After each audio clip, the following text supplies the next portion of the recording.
In the late 1970s, a scientist drags her body through the jungles of Zaire. She's been trying to study and understand a plant known as Triffid, which is quite dangerous.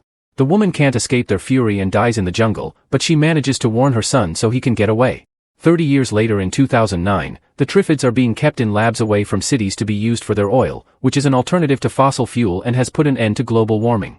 Oil companies are keeping citizens in the dark about this because of how dangerous these plants are, not only because they can feed on people, but also because they have venomous branches that can blind a person. All labs keep extra security measures not to leave any Triffid unattended, and when scientists have to come closer for studies, they wear eye protection and come with a guard that keeps the vines back with tasers. One of these many scientists is Bill, the son of the woman that died in the jungle. He wants to finish his mother's work because he also believes Triffids are smarter than they look and the noises they make are actually communication, so he keeps plenty of recordings of them. He also suffers from constant nightmares that showed him blurry memories of the night his mother died and included weird images of natives from the jungle approaching him with a mask. One afternoon, while Bill is making more recordings under guard Lucy's protection, they discover that an anti-Triffid activist Walter has sneaked inside the lab because he wants to reveal the truth to the whole world. Walter knocks Lucy out by surprising her from behind and makes her lose her goggles, so Bill comes closer to give her his own. He also uses the chance to take her taser and stun Walter, but the sudden movement gets the Triffid's attention and Bill ends up with venom on his eyes. As the other guards finally arrive to arrest Walter, Lucy grabs Bill and drags him to the local hospital, where the doctor gives him an antivenom after bandaging Bill's eyes. He has a 50-50 chance to become blind, but they need to wait 24 hours to be sure. Meanwhile, people around the world are getting ready to watch a meteor shower.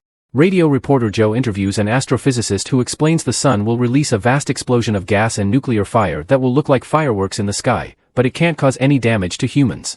However, when the show finally starts a few hours later, the solar eruption flashes such a bright light all over the world that causes all technology to lose signal and the people watching to feel a burning sensation in their eyes.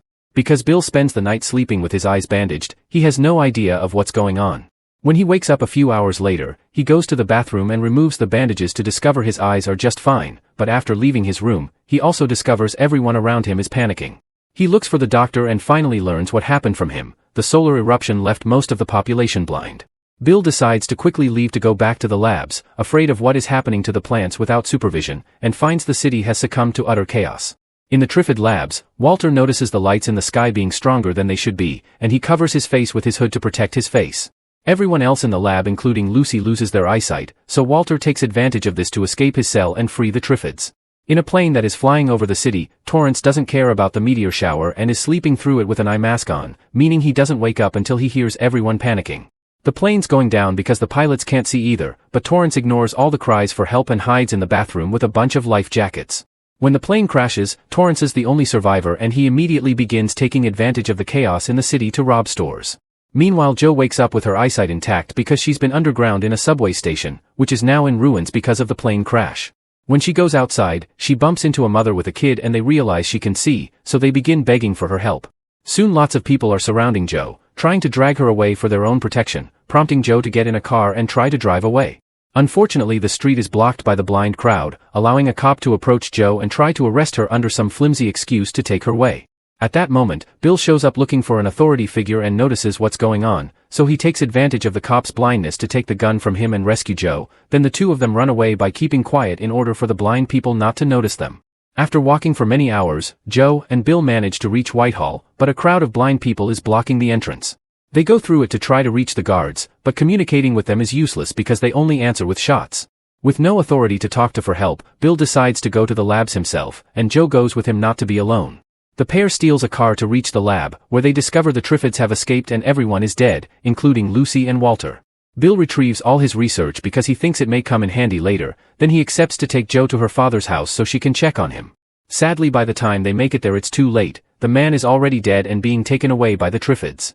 Jo refuses to believe it and tries to shoot the plant, but this only makes the Triffid angrier and Bill has to drag Jo away before they get surrounded. Now that Jo has seen how dangerous these plants can be, she decides she wants to warn people, so the pair returns to London to use the emergency broadcast from the BBC. Jo has a quick interview with Bill to finally let the world know about the Triffids, warning them that they'll be searching for food and that means these plants will most likely be coming to the cities. Afterward, they take a break to eat something, and Bill tells Jo about his childhood. His father Dr. Masen was the one that discovered that genetically modifying the Triffids could give them the solution to the energy crisis, but his mother hadn't agreed with his work. She obviously died that day in the jungle, but Bill hasn't seen his father since. Meanwhile, Torrance sneaks into the Prime Minister's home only to find his now blind secretary Hilda. He spends the night there, and in the morning, Hilda plays for Torrance the emergency broadcast, which confirms there aren't any authorities left. Torrance wants to take advantage of this to take power for himself, and he leaves while dragging Hilda with him. Sometime later, Bill sees flare signals coming from across the city, which must indicate a group of people that can see must have formed a community and is letting others know where to find them. On their way there, they come across Torrance, who is taking weapons from a military van that was attacked by a Triffid. He offers to team up because supposedly he's alone when actually Hilda is in the car, but Joe and Bill turn him down. Moments later, they make it to the building that sent the flares and discover they don't allow blind people to enter. Joe and Bill are allowed inside and received by some employees of the Home Office, who explain they have their own generator here. Bill warns them about the Triffids, but since the plants are easy to avoid if you can see, the community leaders would rather concentrate on gathering supplies and finding a place where they can escape to. They have no intention of bringing the blind with them because they can't be taken care of, which Joe considers to be completely immoral and makes her not want to work with them. Bill's trying to leave to find his father and work on a way to stop the Triffids, but he isn't sure it's a good idea for Joe to come with him. In the meantime, Major Coker is leading a group of sighted people to help the blind that are being ignored by Home Office. Torrance finds them and joins the group pretending he wants to help too, buying his way in by sharing all the weapons he's gathered. Coker and his men don't waste time and enter the building through the parking lot, knocking everyone out with tear gas and smoke grenades. Everyone that can see is taken away, including Bill and Joe. Moments later, Coker handcuffs every sighted person to a blind one for survival. Bill ends up with an old mechanic and Joe ends up with Hilda. Bill thinks Coker's heart is in the right place, but it was dumb of him to ignore the Triffid threat just because they're armed. Next, the group is taken to London to search for supplies.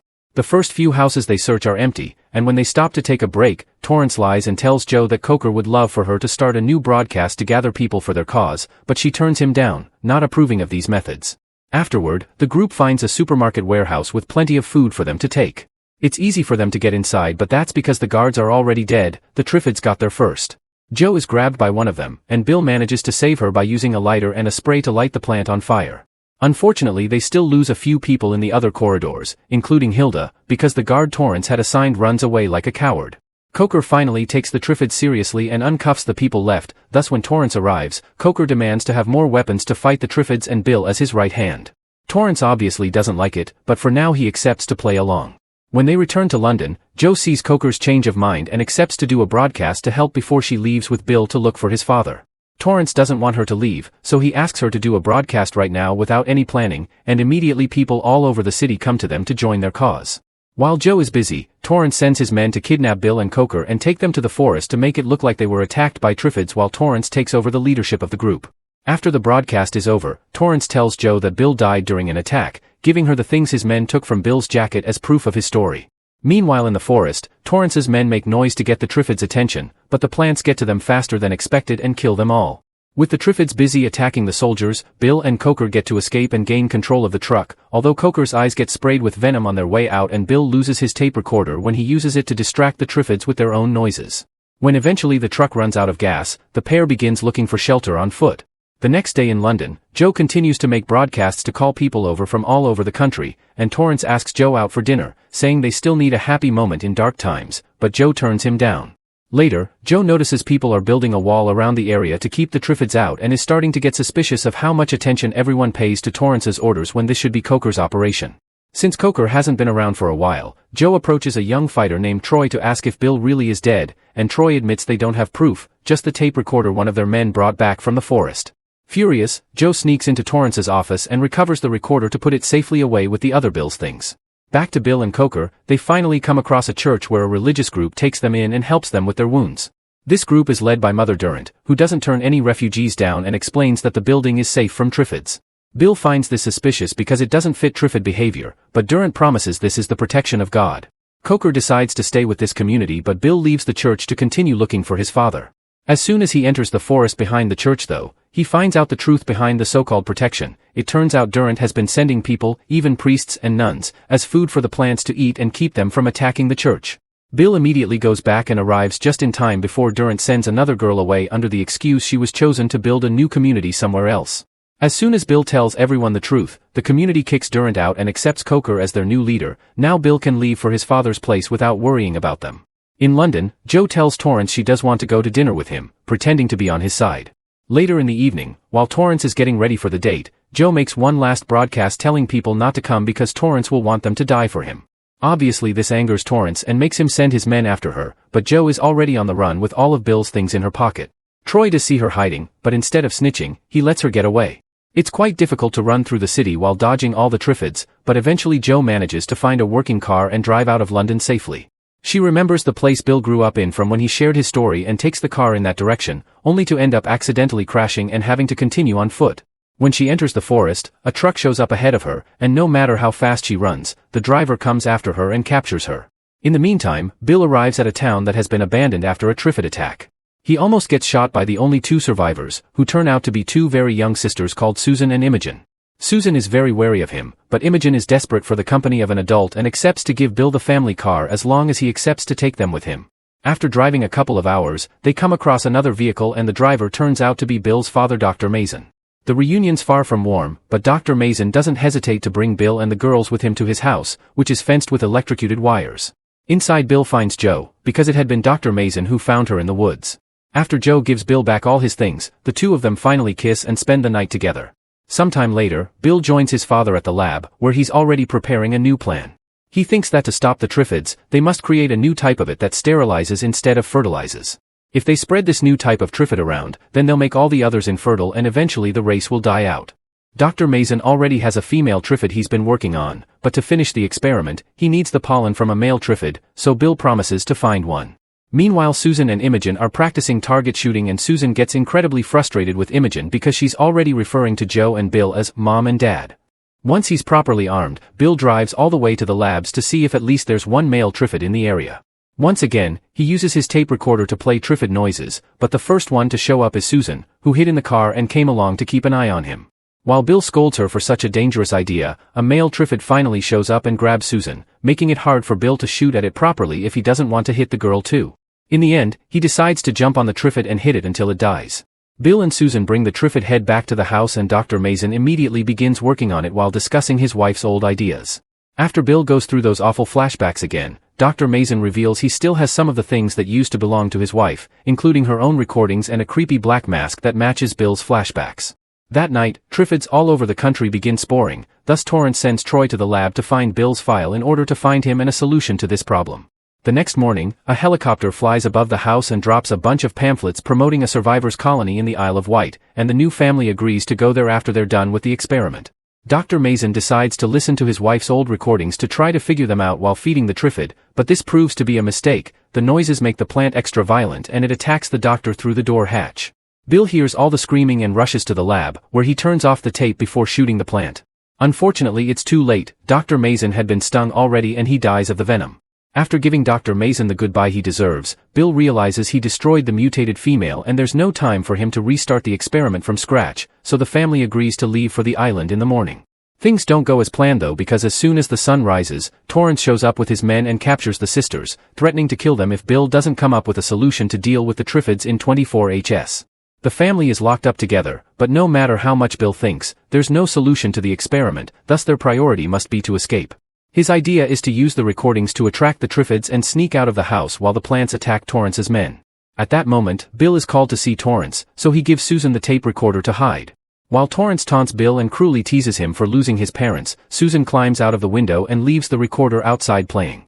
When night falls, the Triffids arrive at the area, approaching the house easily because the wired fence had been turned off by Torrance. Furious about this turn of events, Torrance goes outside with his men to start shooting at the plants, but he also sends Troy to kill the family as revenge. However, when Troy makes it to the room, he can't bring himself to do it, and he shoots the air to trick Torrance into thinking the family is truly dead. Then, Troy knocks out the guy in charge of the house power switches, and when Torrance sees the plants are close enough for electrocution, he sends an order through the walkie-talkie asking for the electricity on the fence to be turned on. Troy pretends the switchers don't work and the Triffids get to attack the men. Torrance leaves his followers to die and runs back into the house, where he finds Troy escaping with the family and shoots him in the leg. Bill retaliates by tossing Torrance and knocking him out, but this delay has given time to the Triffids to surround the house and block all the exits. Hearing all the men dying triggers Bill's flashbacks and he finally remembers what the mask is for. If you pour venom into your eyes while wearing the mask, the liquid won't hurt you but it will make the plants think you're one of them. They had done that to him as a kid and that's why he got to escape while his mother couldn't. Using a Triffid branch that got broken during the fight, Bill puts the whole group through the process, and when they go outside they confirm it works. None of the plants dares to attack them. At that moment, Torrance wakes up and tries to go after them, but as soon as he comes out, the Triffids jump on him to eat him while Bill and the others run away. Sometime later, Bill, Joe, Troy, and the sisters are on a boat, making their way to the island of survivors and hoping to find enough resources to finish the experiment that will allow them to destroy the Triffids for good. Make sure to subscribe our channel Cinema-Fathom and turn on notifications so you can watch more videos like this. Thanks for watching.